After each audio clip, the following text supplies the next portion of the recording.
नमस्कार, घटना चक्र में आपका स्वागत है। मैं हूं विपुल सिंह, रोज बरोज की तरह कुछ खास मुद्दों को लेकर के। और आज का मुद्दा न सिर्फ दर्दनाक है बल्कि काफ़ी हद तक उसमें दहशत भी है, वहशीपना भी है।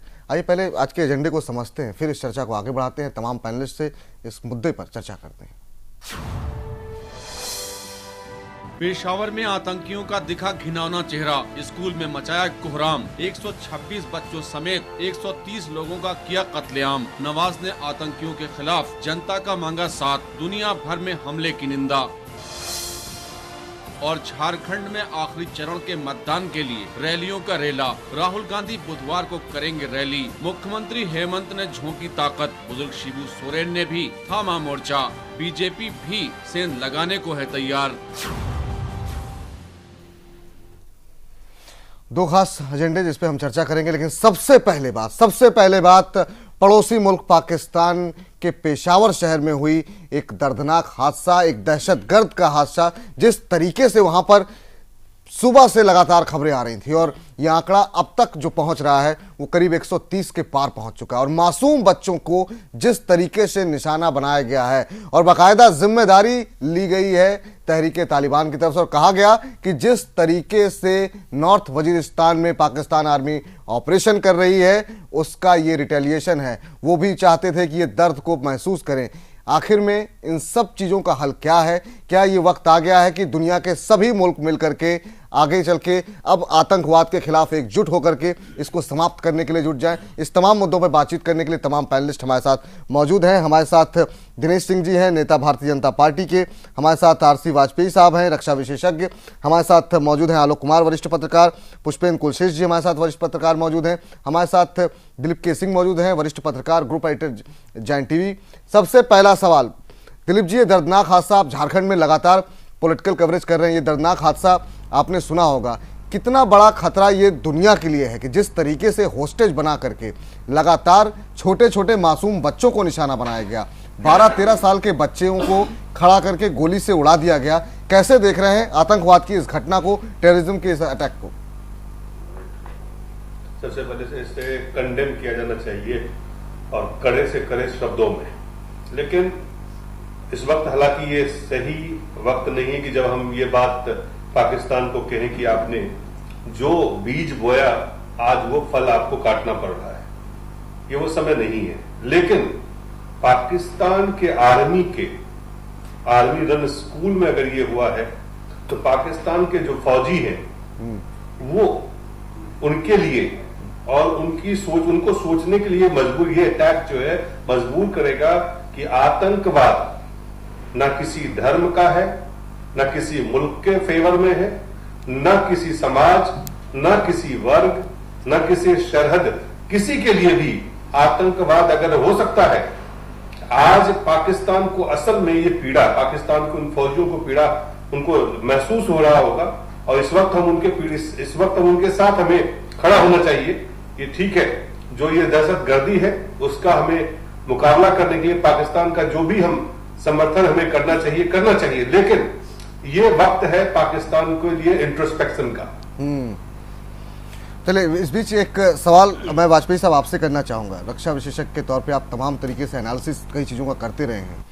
दो सवाल हैं। एक तो ये पाकिस्तान के अंदर भी एक डिबेट होती रही है कि ये गुड तालिबान है, ये बैड तालिबान है, ये हमारे लिए काम कर रहा है, ये हमारे खिलाफ काम कर रहा है। आज की जो घटना हुई, आपको लगता है ये डिबेट अब पूरी तरह समाप्त हो गई है? गुड और बैड तालिबान नाम की कोई चीज़ नहीं है। इस चीज़ को पूरी तरीके से कंडेम किया जाना चाहिए, इसके खिलाफ जो है सख्त से सख्त कार्रवाई होनी चाहिए। और दूसरा, हिंदुस्तान के लिहाज से हम बात करें तो पहले वाघा बॉर्डर पे हमला जिस तरीके से पाकिस्तान के अंदर होता है और उसके बाद से पेशावर में ये अटैक, भारत के लिए कितनी बड़ी चिंता का विषय है? इन दोनों विषय पर आपकी राय।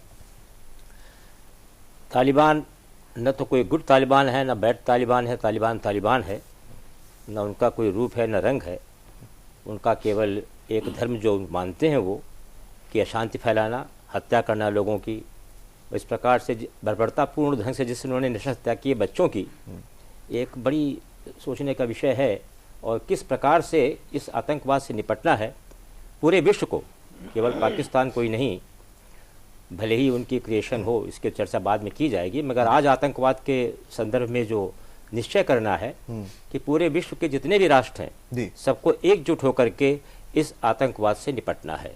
ये आतंकवाद केवल पाकिस्तान में ही नहीं रह गया है, अब देख रहे हैं पास पड़ोस देशों में, इराक, सीरिया, लेबनान, कहाँ कहाँ पहुँच गए हैं ये लोग, और हर जगह अपने पैर फैला चुके हैं।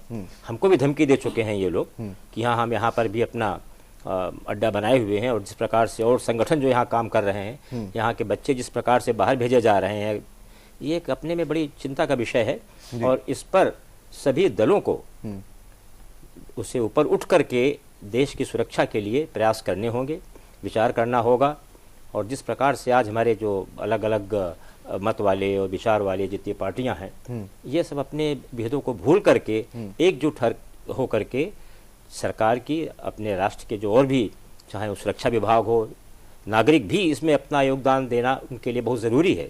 ये नहीं केवल कि सुरक्षा कर्मियों की ही जिम्मेदारी है, फौज की जिम्मेदारी तो है ही है, पर साथ में पूरा सहयोग हर एक का, चाहे वो बॉर्डर एरियाज वाले हों, चाहे इंटीरियर वाले हों, चाहे फौजी हों, चाहे नागरिक हों, इस पर एक गंभीर रूप से विचार करना होगा। सभी राष्ट्रों से चर्चा करनी होगी और एकजुट होकर के इस आतंकवाद से निपटना बहुत ज़रूरी है। बहुत ज़रूरी है।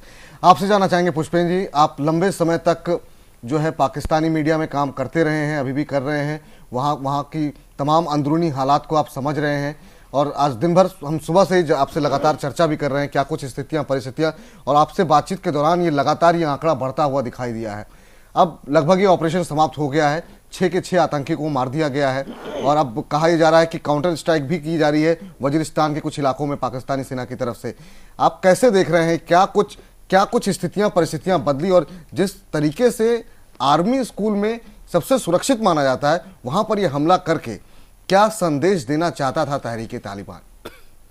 देखिए, इस पूरी घटना के 2 पहलू हैं। एक पहलू को दिलीप ने कहा कि ये वक्त नहीं है कि पाकिस्तान को आप कंडेम करें, ये वक्त नहीं है कि हम ये कहें कि जो बीज उन्होंने बोया था वही वो काट रहे हैं। हो सकता है, और भावुकता में बहुत सारी बातें कही भी जा सकती हैं, और बच्चे हिंदू हों, मुसलमान हों, पाकिस्तान के हों, जापान के हों, इंग्लैंड के हों, बच्चे बच्चे होते हैं।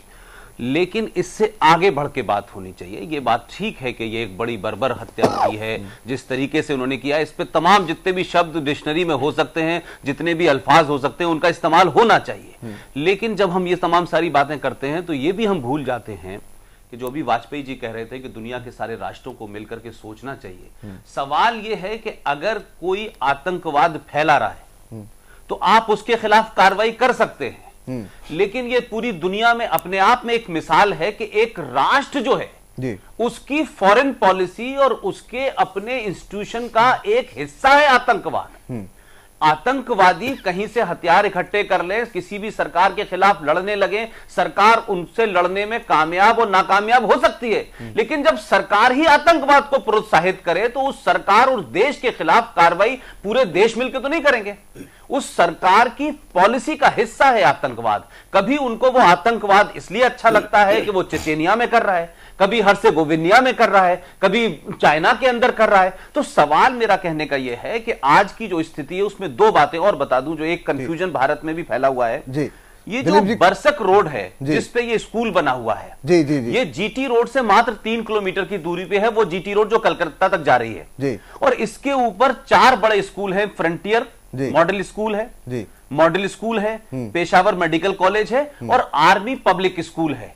लेकिन एक बात बता दूं कि जैसे भारत के अंदर सैनिक स्कूलों के अंदर ज्यादातर सैनिकों के बच्चे पढ़ते हैं, इस सैनिक स्कूल का आर्मी से सिर्फ इतना ही है कि ये फंड देता है।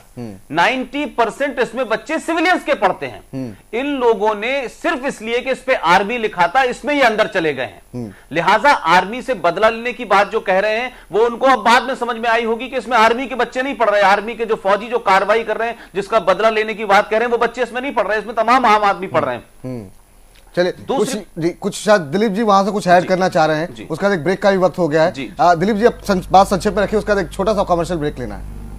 मैं सिर्फ एक बात कहना चाह रहा हूं, जो पुष्पेंद्र ने कहा कि वहां की सरकार की पॉलिसी जो है उसका ये अभिनंदन है, सरकार की नहीं, उस राष्ट्र के पॉलिसी का अभिनंदन है।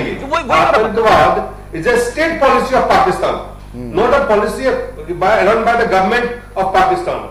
उस मुल्क की एक राष्ट्र नीति का अहम हिस्सा है आतंकवाद को प्रोत्साहित करना, और उसी का आज हालांकि मैं निंदा करता हूं, हमें निंदा करना चाहिए, भारत को निंदा करना चाहिए, लेकिन ये पाकिस्तान की उस राष्ट्र नीति का जो हिस्सा रहा है आतंकवाद को दूसरे मुल्क के खिलाफ हथियार के तौर पर इस्तेमाल किए जाने की आज उसका नतीजा है कि वहां के मासूम बच्चे उसके शिकार हो रहे हैं। जी चलिए एक छोटा सा ब्रेक ले रहे हैं और जहां आप निश्चित रूप से हमें निंदा करनी चाहिए। प्रधानमंत्री नरेंद्र मोदी, गृह मंत्री, विदेश मंत्री, रक्षा मंत्री, सबकी तरफ से, राष्ट्रपति की तरफ से निंदा की गई है और ये कहा गया है कि इस दुख के समय में वो पाकिस्तान के साथ हैं और निश्चित रूप से हम सबको इसकी निंदा करनी चाहिए। अब ब्रेक के बाद जब हम लौटेंगे तो इस पर जो बाकी पैनलिस्ट हैं उनसे तो राय लेंगे और साथ ही साथ ये भी जानने की कोशिश करेंगे भारत के लिए अब कितना बड़ा खतरा है, भारत की रणनीति अब क्या होनी चाहिए टेररिज्म के ऊपर, क्या और सख्त होने की आवश्यकता है। इस पर चर्चा एक छोटे से ब्रेक के बाद।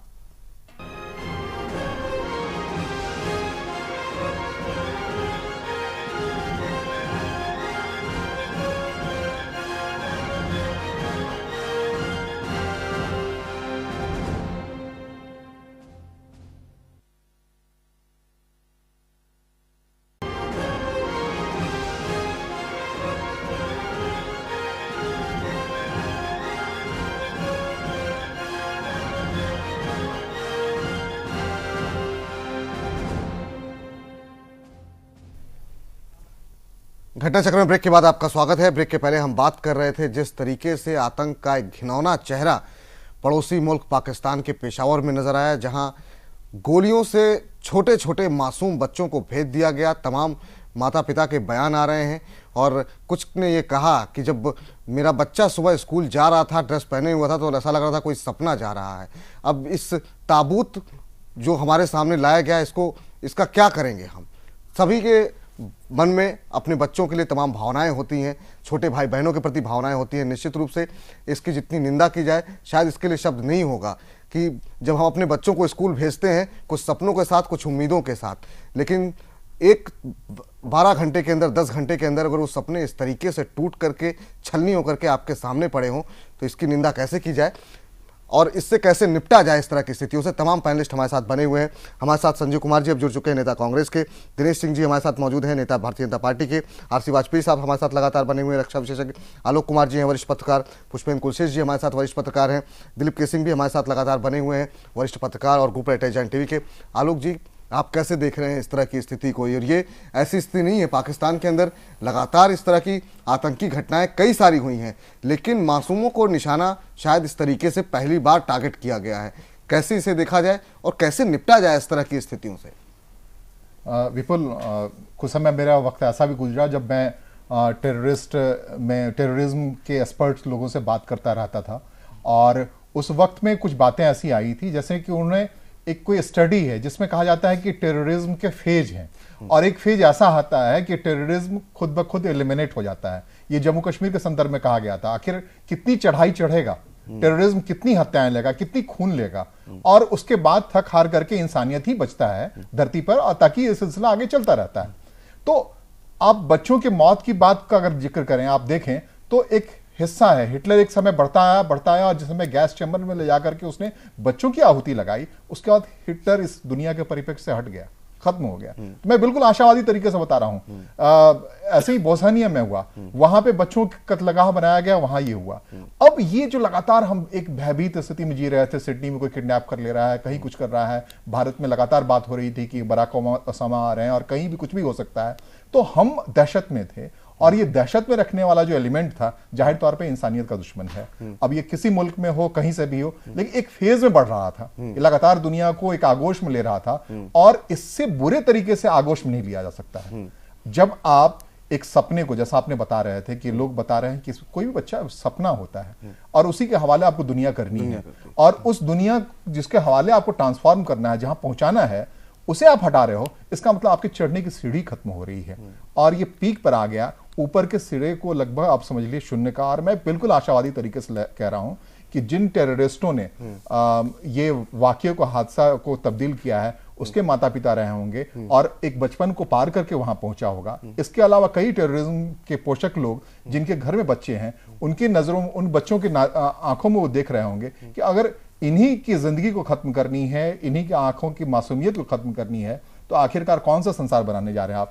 तो मुझे लगता है कि इंसानियत का पक्ष हमेशा मजबूत होता है और ये पीक पर आ गया, ये हिंसा का पीक है जब आप इस कदर ये कहते हुए बुरा लग रहा है, सोचते हुए तो और भी बुरा लग रहा है कि आखिर हम इस पल में क्यों हैं और इस पर बहस क्यों कर रहे हैं जब हमारे आने वाले वक्त को हमने कत्ल करना शुरू कर दिया। दिनेश जी, आपसे जानना चाहेंगे, जब आपके पड़ोस में इतनी अस्थिरता हो, इस तरह की अनस्टेबिलिटी हो, पाकिस्तान में अलग अलग हिस्सों में कई सारे मोर्चों पर लड़ाई चल रही है, एक मोर्चा सेना संभाल रही है जम्मू कश्मीर में, एक मोर्चा वजीरिस्तान में चल रहा है, बलूचिस्तान को लेकर क्या ही है, बाकी पॉलिटिकल स्थिति जैसी वहाँ पर है हम सब जानते हैं किस तरीके से वहाँ पर लगातार सरकार को गिराने की कोशिश हो रही है।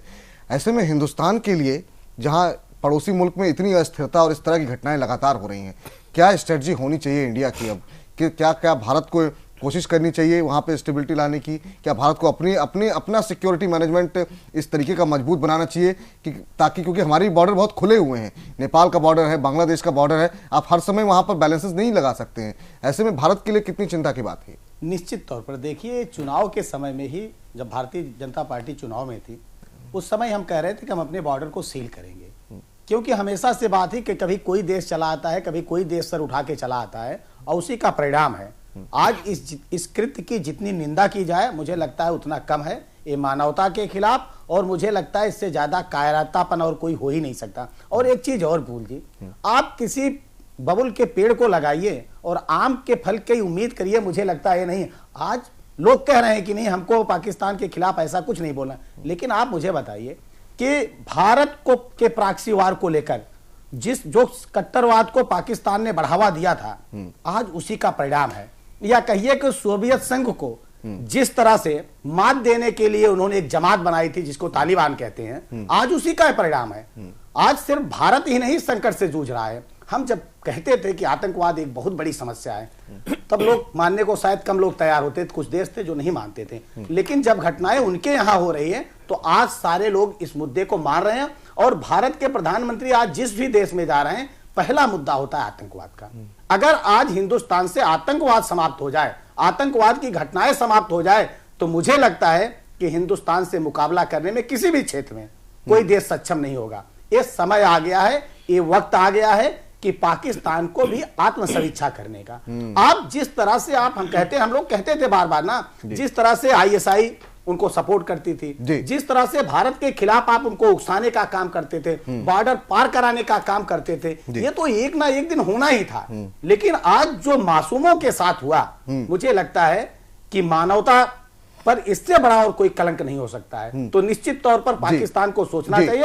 और भारत देश, जो रहा आपका सवाल, तो निश्चित तौर पर भारत इस घटना से, और इस घटना के पहले कोई पहली घटना नहीं है, पिछले 10 वर्षों में 35,000 लोग मारे गए हैं पाकिस्तान में आतंकवाद को लेकर। चलिए, इस पर भारत देश जो है इसके प्रति सजग है, सचेत है, और निश्चित तौर पर अपने आंतरिक सुरक्षा को और बाह्य सुरक्षा को लेकर वो चिंतित है। चलिए, एक खास रिपोर्ट हमने इस पर तैयार की है, जरा पहले आपको वो दिखाते हैं कि जो दर्दनाक हादसा, एक आतंकी साजिश जो हुई है, आइए उस पर एक खास रिपोर्ट देखते हैं, उसके बाद इस चर्चा को आगे बढ़ाते हैं। Who want education. It is for those frightened children. 5 दिन पहले की ही तो बात है जब मलाला यूसुफजई दुनिया से अपील कर रही थी कि इंसानियत को बचाना है तो धरती पर आने वाले हर बच्चे के लिए तालीम सुनिश्चित की जाए। उस वक्त पेशावर आर्मी स्कूल के बच्चों ने भी तालियां बजाकर तहेदिल से इसका समर्थन किया था। शायद तब इन मासूमों को पता नहीं था कि हफ्ते भर के भीतर ही इन्हें शिक्षा हासिल करने की इतनी क्रूर सजा मिलेगी। दुनिया का इतिहास रहा है कि जालिम चाहे कितना भी क्रूर हो, लेकिन बच्चों से नजरें मिलते ही उसका दिल पिघल जाया करता है। बच्चों की चीख बड़े से बड़े वहशी को कपकपा देती है, लेकिन न जाने क्यों इस्लामाबाद के नंबर प्लेट वाली इस गाड़ी में बैठकर पेशावर के आर्मी स्कूल तक आ पहुँचे दरिंदे किस मिट्टी के बने थे कि उन्हें न तो इसका ख्याल पिघला पाया कि बच्चे तो बच्चे होते हैं और हम बड़ों के बैर से उनका क्या लेना देना। उन पर नजर भी टेढ़ी करना इंसानियत के किसी भी धर्म में जायज नहीं ठहराया जा सकता। कहते हैं कि बच्चे खुदा के फरिश्ते होते हैं, उनकी मासूमियत दुनिया की सबसे पाकीजा चीज होती है। अगर दुनिया को बचना है तो उसे सिर्फ और सिर्फ बच्चे ही बचा सकते हैं, क्योंकि ये कर्णधार होते हैं। इनको ही कल बड़ा बनकर दुनिया को सजाना संवारना है। बड़ी से बड़ी अदालत जुवेनाइल एक्ट के तहत बच्चों के गुनाह को माफ करने का इंतजाम करती है, लेकिन पेशावर आर्मी स्कूल के बच्चे तो सिर्फ और सिर्फ अपने माँ बाप के अरमानों को सजाने और संवारने के लिए ठिठुरती ठंड में घर से सुबह निकल कर स्कूल पहुँचे थे। मासूमों के सपने में कभी मलाला तो कभी बचपन बचाओ आंदोलन के कैलाश सत्यार्थी भी आ रहे होंगे। बच्चों के लिए ही इन दोनों को दुनिया ने इस साल नोबेल पुरस्कार से नवाजा है। क्या सिर्फ एक यही वजह मासूमों को आतंकियों के निशाने पर ले आई? पता नहीं। एक स्कूल में बंद 1500 मासूमों के प्राण पखेरु उड़ाने के मंसूबे के साथ पहुंचे दरिंदे आखिर किस स्कूल से पढ़कर निकले थे? इसकी खबर इंसानियत के हर रखवाले को लेनी चाहिए। आखिरकार इन जल्लादों के सिलेबस में ऐसा क्या है जिसमें मासूमों के कत्ल का बदला चुकाने का पाठ समझाया गया था? ये कहना बड़ा आसान है कि पेशावर आर्मी स्कूल को कत्लगाह में तब्दील करने वाला कोई आतंकवादी था, लेकिन इसका एहसास उतना ही तकलीफ देह है कि अगर ये आतंकवादी भी थे तो इनको भी किसी माँ बाप ने ही जन्म दिया होगा। इनके बचपन की गारंटी लेने वाला कोई इंसान ही रहा होगा। फिर ये बचपन की डगर को पार करने के बाद बचपन को ही लील जाने वाले हैवान कैसे बन गए? जरा सोचिएगा, हम क्या थे, क्या हो गए और आगे क्या होंगे। फुर्सत मिले तो आओ मिलकर बैठकर विचारें हम सभी।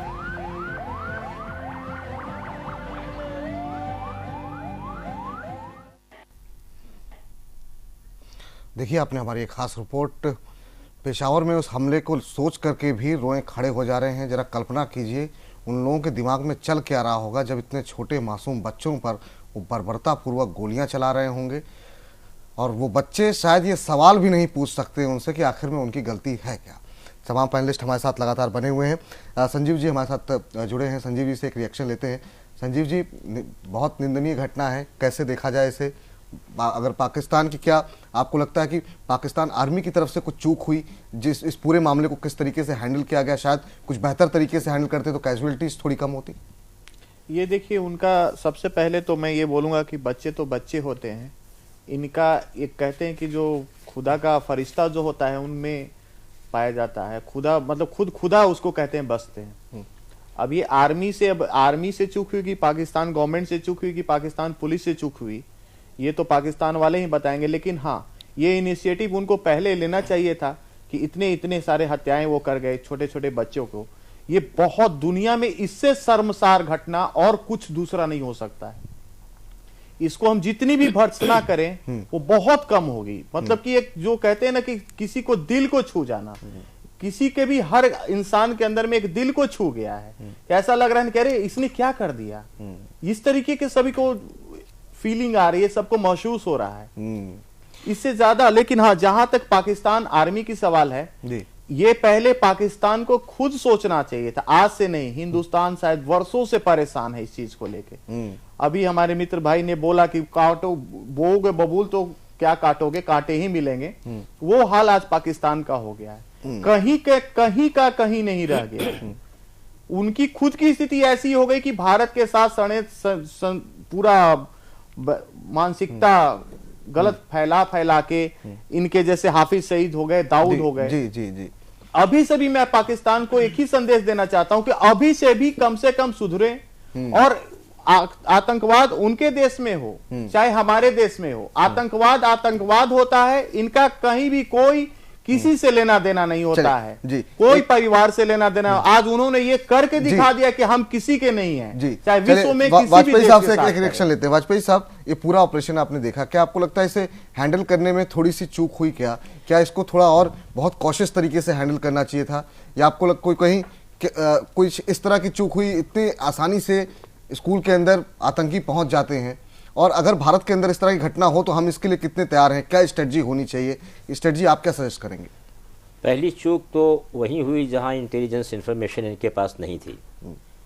इस प्रकार की घटनाओं के पीछे काफ़ी सोच होती है, लोग अपने प्लान बनाते हैं। तो चाहे ISI की इंटेलिजेंस हो, चाहे उनकी आर्मी की इंटेलिजेंस हो या सिविल की हो, वो इसमें चूक गए इस प्रकार की इंफॉर्मेशन के न पाने की वजह से। और जो घटनाएं घटी, अब घटनाक्रम कितना तेज था, कितनी जल्दी उन लोगों ने हत्याएं की, आर्मी कब पहुंची, क्या उन्होंने काम किया। मगर जिस प्रकार से नंबर इतने हैं, तो लगता है कि कुछ चूक जो सुरक्षाकर्मी थे वहां बाद में पहुंचे उनको एलिमिनेट करने के लिए, उनसे भी कुछ जल्दबाजी में या जो भी हो, कुछ ज़्यादा ही जो हत्याएं हो गई हैं, उसके लिए वो भी जिम्मेदार हैं। प्रेशर अगर थोड़ा सा कम बनाया जाता, क्योंकि ये पता लग गया था जबकि आत्मघाती जो हैं वो सब खुदकुश हमले के लिए आए हैं, तो शायद उनको अगर इमोशनली हैंडल किया जाता है या तो शायद जी, क्योंकि उनकी और कोई मांग नहीं थी। उनका जो एक मेन मिशन था वो हत्या करने का ही था। और हत्या करने का, जहाँ तक जैसा पुष्पेंद्र जी ने कहा कि आर्मी से शायद बदला लेने का ना हो, क्योंकि वहाँ स्टूडेंट बच्चे भी पढ़ते हैं, ऐसी बात जरा कम लगती है। क्योंकि आर्मी जिस प्रकार से अपना अभियान चला रही है बलूचिस्तान में, तो ये आर्मी के लिए, आर्मी के खिलाफ भी थोड़ा कार्रवाई करना चाहते थे। इतने स्कूल थे, इतने कॉलेज थे, वहाँ क्यों घटना नहीं घटी है? इन बच्चों को क्यों लिया? कि उनको समझाने के लिए कि भाई देखो ये काम बंद करो यहाँ पर बलूचिस्तान में, और नहीं तो हम ऐसे ही करते रहेंगे। सबसे बड़ी बात आज जो है कैसे निपटना है हमको। हमने जैसे पहले शुरू में कहा कि हमें सभी राष्ट्रों को, उसमें पाकिस्तान भी सम्मिलित है, और पाकिस्तान अभी इस प्रकार से ISI को आगे करे और अपनी नीति जैसी बनी हुई है उसकी, जो उस तालिबान को उसने एक सांप की तरह दूध पिलाया और पाला, आज वही उसको डस रहा है, तो उसके अपनी नीति में बदलाव लाना बहुत आवश्यक है। चाहे वो भारत के प्रति हो, चाहे किसी और राष्ट्र के प्रति हो।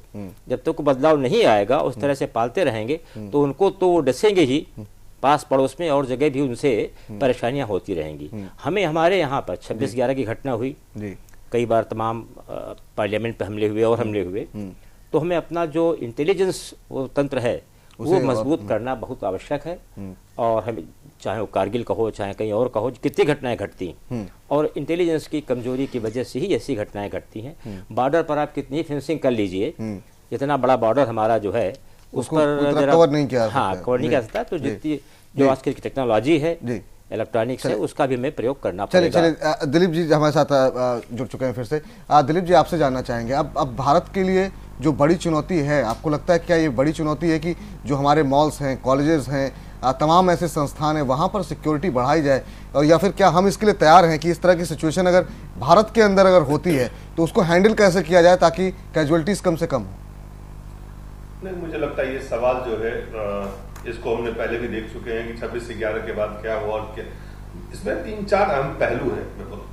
सबसे पहले दुनिया के मुल्कों को, वर्ल्ड कम्युनिटी को एक स्ट्रॉन्ग मैसेज पाकिस्तान को देना होगा कि आप किसी भी शक्ल में, चाहे वो भारत विरोधी शक्ल में हो, चाहे किसी और शक्ल में, आप आतंकवाद को एज अ पॉलिसी प्रोपगेट नहीं कर सकते हैं। दुनिया के मुल्कों को पाकिस्तान पे इस बात के लिए दबाव डालना होगा। एक जो दूसरी बात है कि भारत को भी पाकिस्तान को और जो इस्लामिक अन्य देश हैं उनके साथ मिलकर पाकिस्तान पे ये दबाव डालना होगा कि किसी भी धर्म की आड़ में या धर्म का आड़ को लेके, धर्म की किसी शक्ल को, किसी बात को लेके आप किसी धर्म को एक अपना, जैसे कहते हैं कि एक मुखौटा बना करके कि आप धर्म के लिए काम कर रहे हैं, उस चीज को एक्सपोज करना पड़ेगा कि इसका इस्लाम से कोई लेना देना नहीं है, ये इस्लामिक आतंकवाद नहीं है, न इसका इस्लाम से कोई लेना देना पड़ेगा।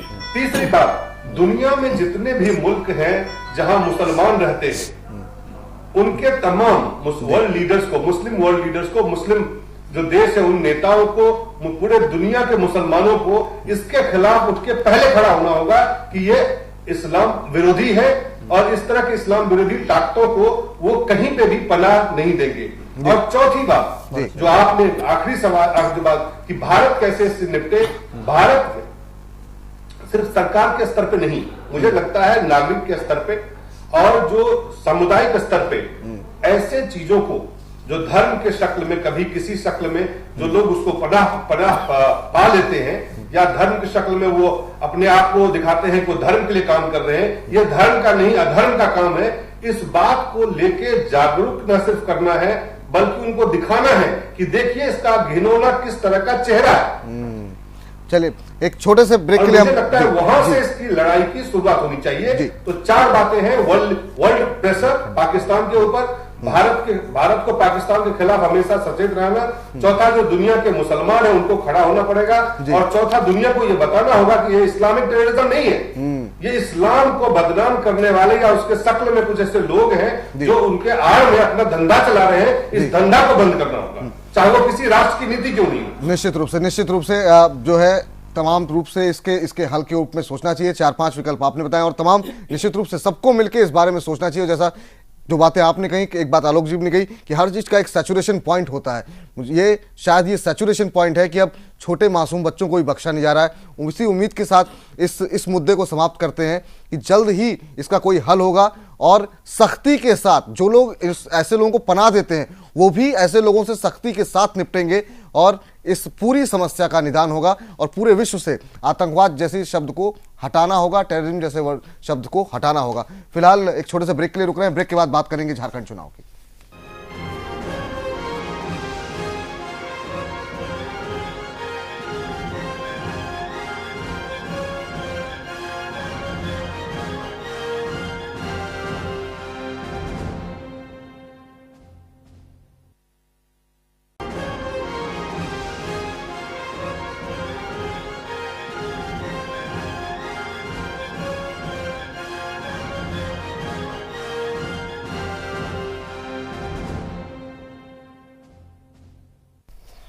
घटना चक्र में ब्रेक के बाद आपका स्वागत है और अब बात करेंगे आज के दूसरे मुद्दे की। झारखंड में सियासी पारा लगातार चढ़ रहा है।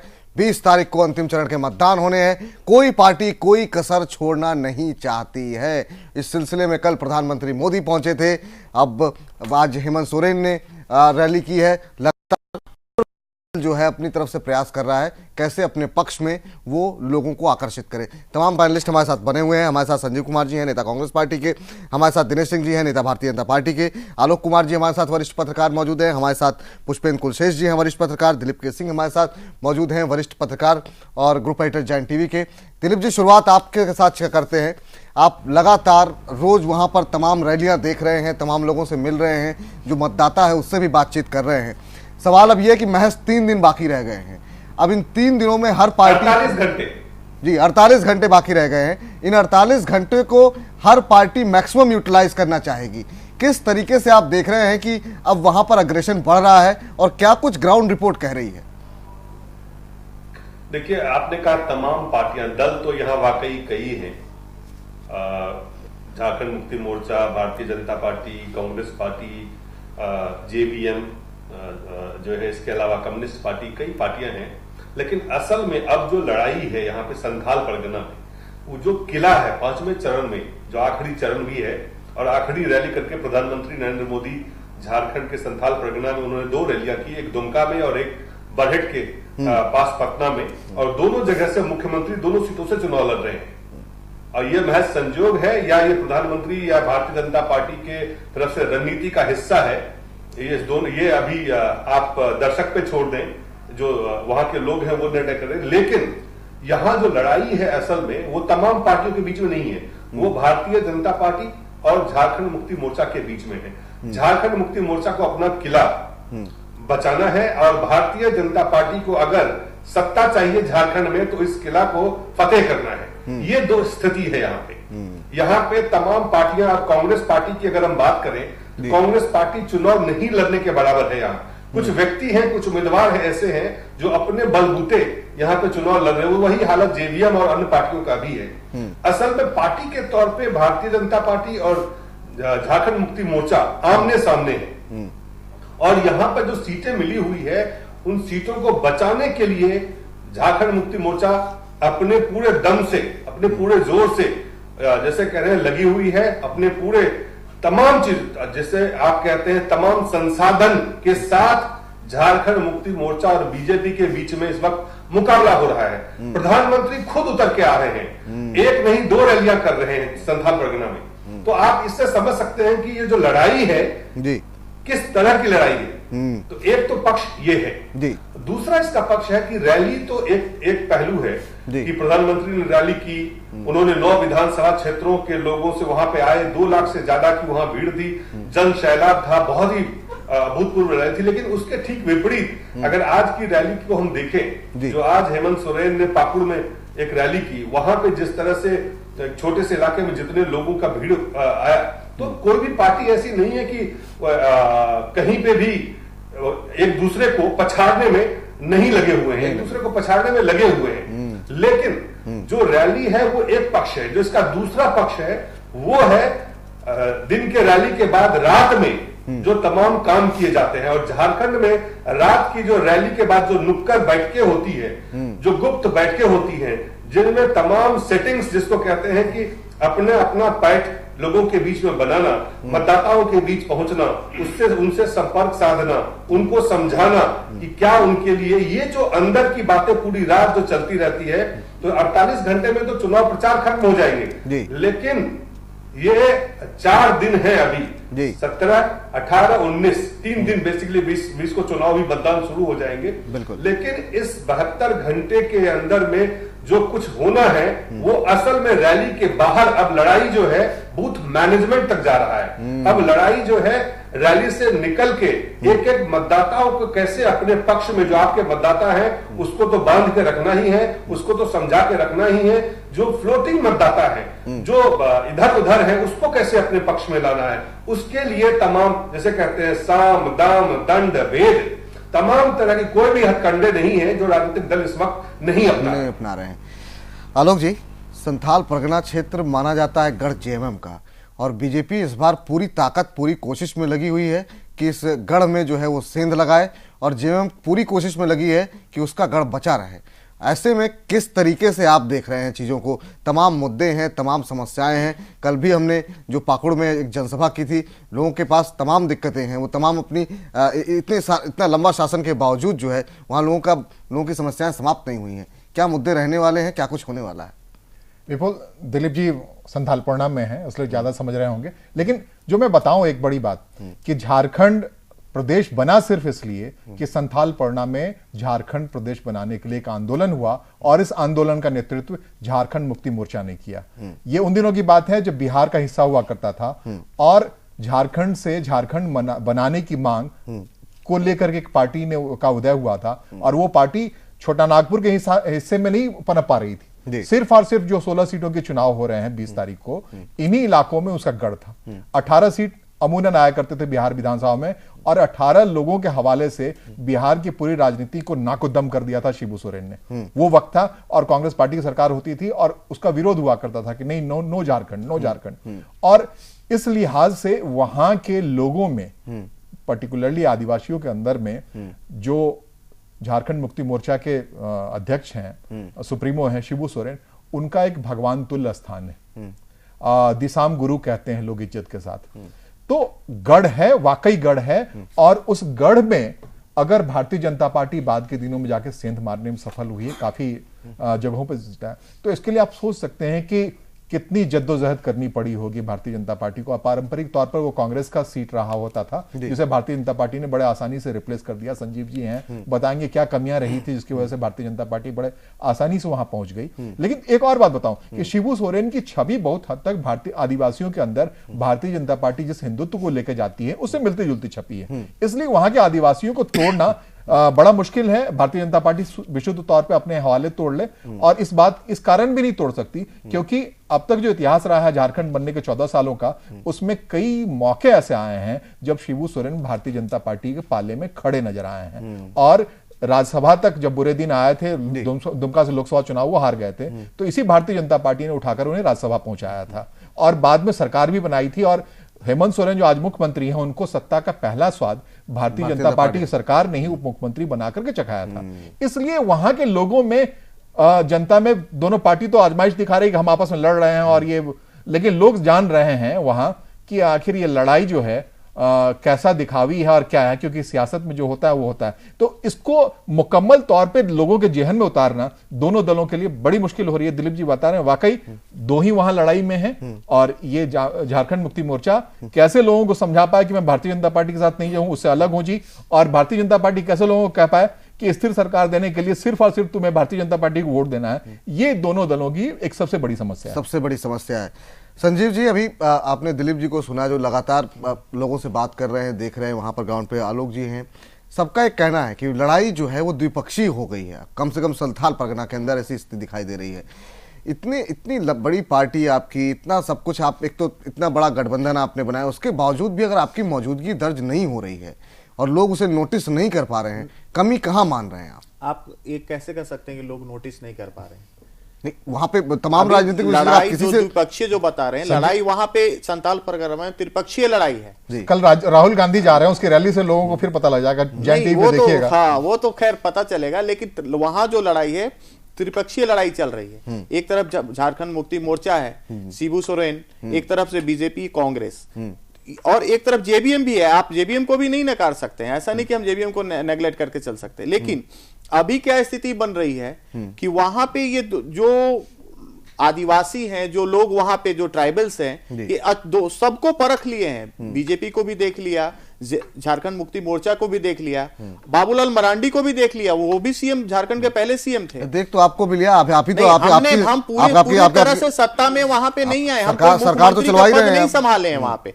भारतीय जनता पार्टी वहां 9 साल मुख्यमंत्री रही है, उनकी सरकारें रही हैं, लेकिन जिस तरीके से उन्होंने इसको इग्नोर करके चला संथाल परगना को, और इस बात को लोग कह रहे हैं जेबीएम ज्यादा बेहतर तरीके से समझा पा रही है, आप नहीं समझा पा रहे हो। 9 साल में केंद्र में कांग्रेस सरकार, ये बात उनको अच्छी तरह से पता है, सारे संथालियों को पता है कि अगर कांग्रेस ही एक ऐसी है जो कि अभी इस वक्त में अगर हम कांग्रेस को सपोर्ट करते हैं तो शायद हमारे लिए बहुत अच्छा। जरा आपके लिए कुछ सवाल है, मुझे लगता है दिलीप जी कुछ पूछना चाह रहे हैं आपसे। जी दिलीप जी।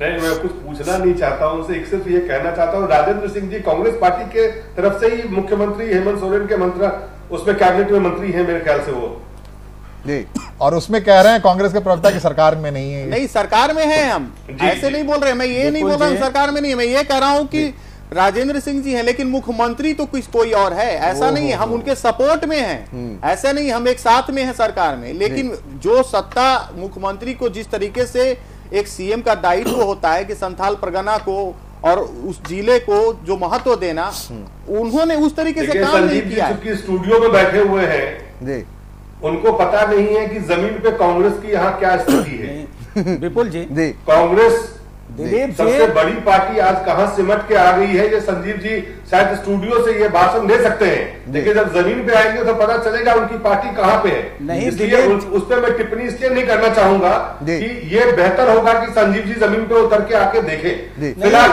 मुद्दा वो नहीं है, मुद्दा ये है कि जो झारखंड में संथाल परगना में जो लड़ाई है, वहां पे आज अगर रैली को हम देखें, जनसभाओं को देखें, ग्रामीण इलाके में जाके देखें, शहरी इलाकों में जाके देखें, और जब मतदाताओं से आप सीधा बात करते हैं तो आपको समझ में आता है कि यहाँ पे कौन कौन सी पार्टी या कौन कौन से नेता या कौन उम्मीदवार या किस प्रत्याशी के पक्ष में जनता अपने मूल्यांकन करने में लगे हुए कि हमें किसे मत देना है। कुछ मतदाता ऐसे हैं जो बिल्कुल साफ तौर से जेएमएम या भाजपा के पक्ष में है, कुछ मतदाता ऐसे हैं जिन्हें ये निर्णय करना है, और जिन्हें ये निर्णय करना है उनको ये देखना है कि कौन सी पार्टी सत्ता तक पहुंच रही है या कौन सी पार्टी सत्ता में जाके उनके फायदे के लिए काम कर सकती है। और संथाल परगना में जो आदिवासी समूह है वो आज भी झारखंड मुक्ति मोर्चा के साथ एक तरह से चट्टान की तरह ज्यादातर लोग खड़े हैं। इसी में सेंध लगाने की बीजेपी की कोशिश भी है।